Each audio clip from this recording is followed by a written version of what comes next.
The first poem I'm going to read is called Angels for George Quasha. They told me who made them and how they were configured. I said, I don't care about that, the puzzle of your inward structure. It is elegant, no doubt, but I care only about your outward behavior, how you behave in the world. They said in the chorus, that's silly. What we do in the world follows, conclusion from premise, from how we were made and by the one who made us. And I said, nonsense. Between the intent and the act, there's always a shadow, unless, of course, the act is the shadow, and then there is an abyss. They said, we see where you go wrong. You think there is intent. You really think that, but there is none. There is only the inward structure, the work of the one who made us, who laughs when you say that nature abhors a vacuum. Nature loves a vacuum, and if that love nearly always goes unrequited, it is cherished, it is requited to perfection on those occasions when we angels intervene. I said, you are angels, and you talk like angels, and the one who made you is the devil. He made you talk of big things, like perfection. I said, you talk like angels, and you draw like angels, and you want to draw me the big picture. But don't do that. Don't draw me the big picture. I want to see the small picture, the myriad small pictures, filled with myriad details. They said, we are angels, and we talk like angels, and so you must listen. The devil is in the details. I said, no, you're wrong. The devil is in the big picture. In details is redemption. The next poem is called Auerbach in Istanbul. Auerbach wrote a very influential book called Mimesis, which is representation. It was kind of a history of representation in the Western tradition, going all the way back to Aristotle, who talked about tragic drama as mimesis, the representation of action. And the extraordinary thing is, he wrote it in Istanbul. He'd had to flee from Germany just before the Second World War, and he had no books. So this extraordinarily scholarly book was written without any, from memory in effect. Auerbach in Istanbul. I was young when I met Anaxagoras. He was very old. I thought he had a stupendous mind. When I lectured on mythology, all the artists came to listen and they learned from me. When I said the light is mimetic, no one understood, but I was patient, and within a generation, art was more beautiful than ever.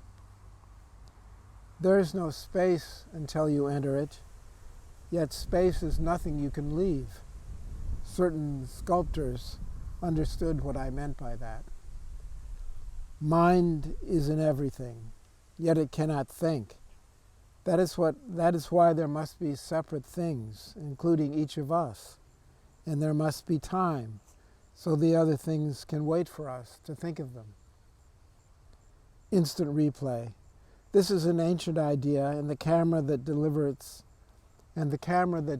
it was in ancient times a stone. Seeming is not secondary but primary, as depths are not deep but surfaces in hiding.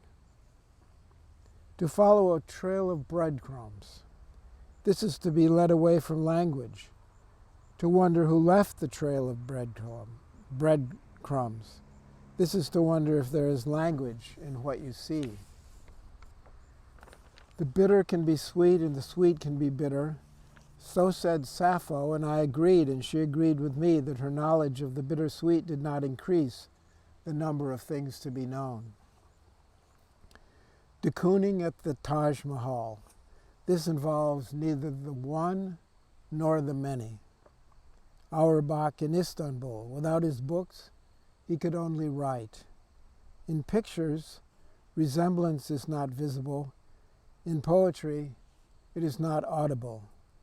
When I said that feeling is resemblance, the playwrights misunderstood me, yet their misunderstandings were wonderfully dramatic.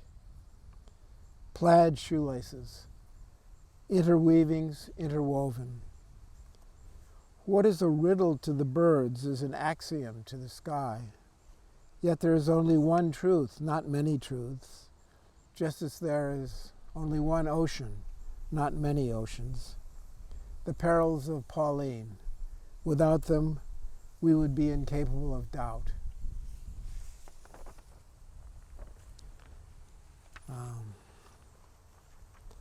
Next is Loved Your Hamlet. Loved your Hamlet. Loved the depths you probed. Like to probe them myself sometime. One felt, here is a man who feels, who gets ideas, who can read, but not without moving his lips.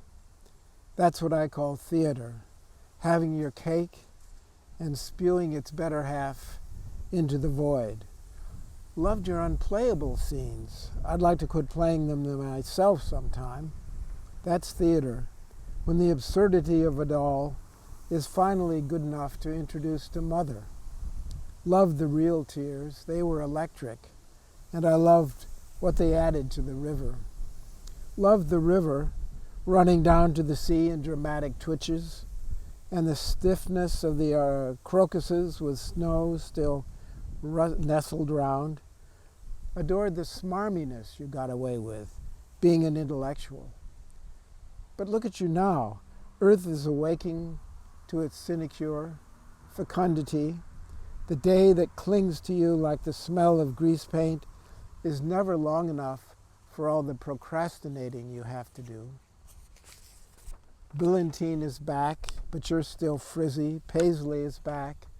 Silk is back, but you're still in that terry cloth. Tell me, soldier, what did you do after you shaved this morning? Don't tell me, let me guess. The court is in disarray, administratively sound, but lacking opportunities for merit. Poesy is on the skids, its self-doubts, preempting your own. The big questions of a socio-economic nature have generated a horrific style with which you are not at home, for home to you was a single question. Why soliloquy? Rather, why is soliloquy unanswerable? And if unanswerable, why not unaskable? For it is asked unendingly of you. And if unendingly, reducing all soliloquy to a single question, why, unasked, does its own end eventually come? And when it does, why is it not in the form of an answer, you having fallen so obligingly silent so awfully long ago?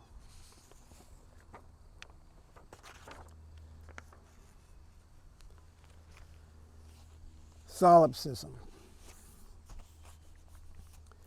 Fussiness originates in fear and ascends to heights that are laughable, pitiable, and strewn in the spring with forsythia. A thinking man is the devil's playground, or so says the devil, lost in machinations, his and others' machinations. Autumn comes, autumn lingers, autumn drifts seductively, convincing us that solipsism is still a weak idea. It couldn't punch its way out of a paper bag. Oh yes, it could. It just did. It just stepped out onto the plateau where the air is thin, the one we hardly remember except for its unfinished curbs and sidewalks. Old hat, new attitude, nor is the fog of battle confined to the battlefield. It stops by at night in the midst of nightmares. And through the fog I glimpse you amid the others, who also make do with the social landscape, the sociopaths and solipsists, the shadow boxers and pyromaniacs, fans of autumn as it lingers, as it burns seductively, convincing us that the story does have a moral. Love is blind, and so is hatred, but not in the same way. That's not the moral. Yes, it is. No, it isn't. It may be amoral, but it's not the moral. Yes, it is. No, it isn't. The moral is that love sees all, the idle hands, the feverishly busy ones. It sees and looks away.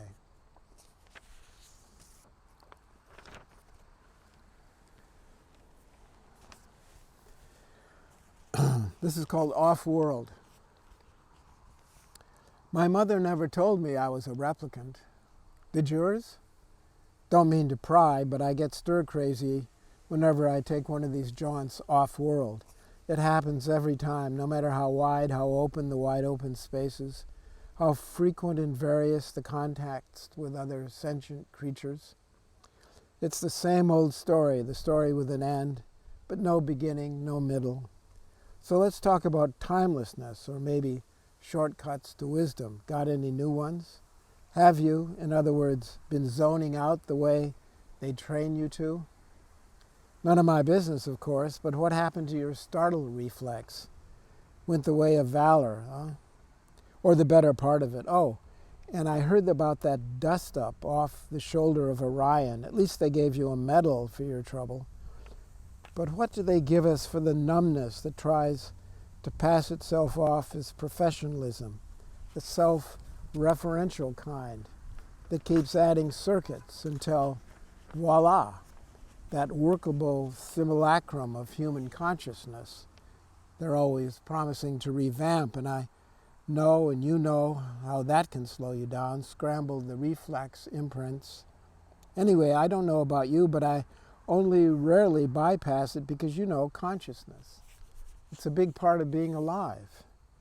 Not the better part, I grant you, but what else could maintain the cognitive skills that replicate the experiential cues that trigger the updates of my memories of mother?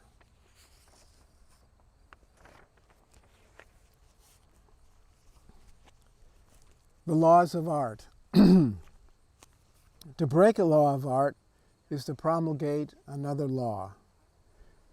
Those who comprehend the newer law ignore it, for they are free and know that whatever they do, they obey the law. Others don't know what to do. They say, how is freedom to be obeyed? What does obedience mean if a heap of stones can be a church?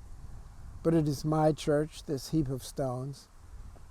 It demands of me not belief, but attentiveness. To rest up from those rigors, I visit a place where the objects know me, and I know them, if not by name, then by their colors. The place where there is a place for everything, and everything is in its place. The land of the good witch. My land could be like that if it only tried, or so the good witch says, but I say no, and she insists. She insists there must be coherence in this heap of stone, these scraps of talk. She said, if I am wrong, I will cast a spell. She casts a spell, but it doesn't work. The coherence we feel is not of her doing, is not the kind that makes a place for every familiar thing and sends it with or without its dinner to the brightly colored dungeon of its place. She says, my next spell will work, but she is wrong, it doesn't work. And she says, never mind, come and live with me. You don't care about those old stones, you don't believe in them. It is true, I don't, but I want to live in my lawless land, the new land, brought forth by the newer laws of art, the very latest. I love the good witch, but I want to be free.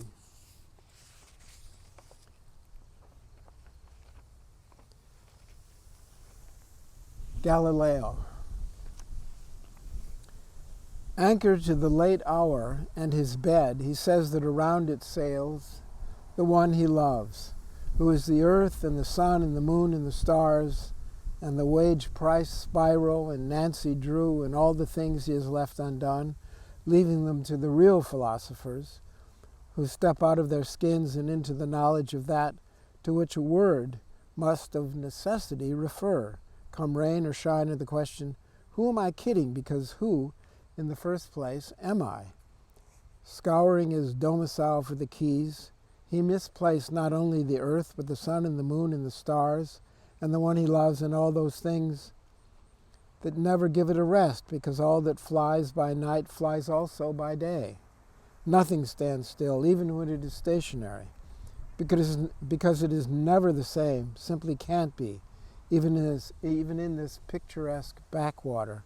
Sorry, I got to run, because even if Galileo is wrong and the earth doesn't move, there's always slippage, and the real philosophers must grapple with it, as did Laocoon with the snake. And if it doesn't quite work, the illusion,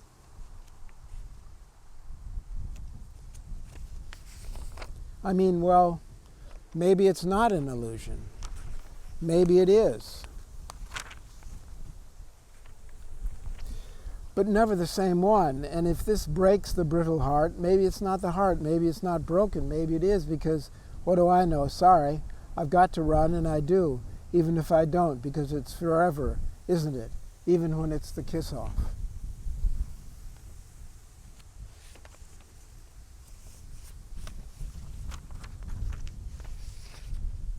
They made their bed.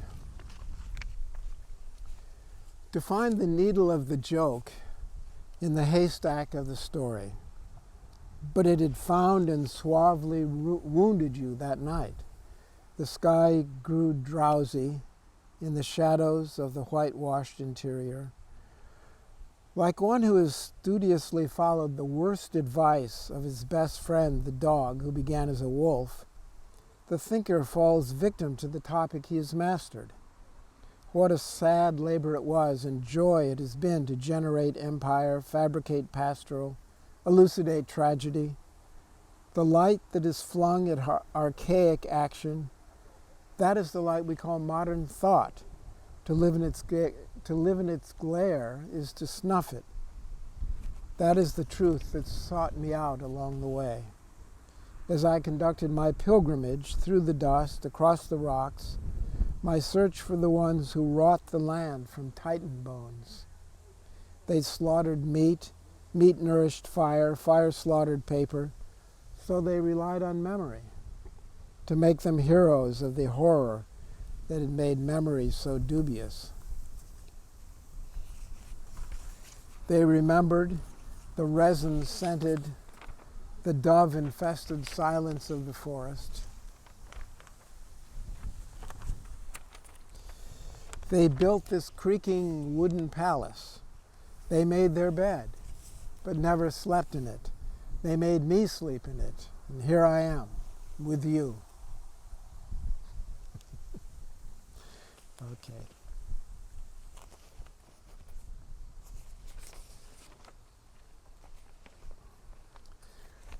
The spider's tent. I've sort of avoided giving explanations before this poem, but sort of the ancestor of the spider's tent here is Achilles' tent. You know, when he got angry and retired to his tent and wouldn't fight in the Trojan War. The spider's tent. You are you, as always, and as you have every right to be. You insist on this right hardly at all, and yet you anger the spider. Will he retire to his tent to nurse his anger? He would if he could build a tent. He cannot. He and the worm together cannot. They cannot even if they must. Even if it is written in stone that they must, they cannot. They cannot build a tent of cloth or of leaves or even a tent of stone. They cannot feel the anger that warms the tent, or the sorrow that cools it, the repose that opens the flap of the tent, upon the beguiling prospect, the elegiac display of rivers and smaller currents babbling, and foliage undulant with an elegance they could not see, even if it entered their wormy, their spidery minds, to look beyond the flap of the tent, where the sunlight enters and the sound of bird song, but no announcement of a larger purpose for spider or for worm. In the unbreachable smallness of their purposes is their large importance to the proper scale and the fitness of things. The worm returns to earth, the spider thrives in the two dimensions that trap you in his web when they fill up with images in the morning, a glitter with dew, and later, more insidiously, when the air is still and the images have learned to perfection how to stand in for you.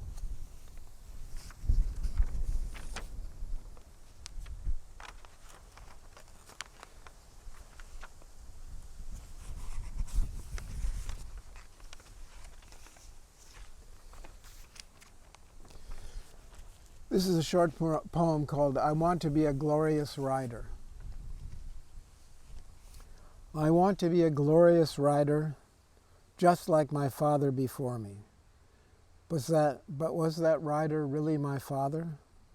Was that me, alone for years, alone in the lightless basement, adrift amid the dark stars? I had no picture books, nor light by which to read them. But I imagined the book, the idea of the book, and now I want to write one.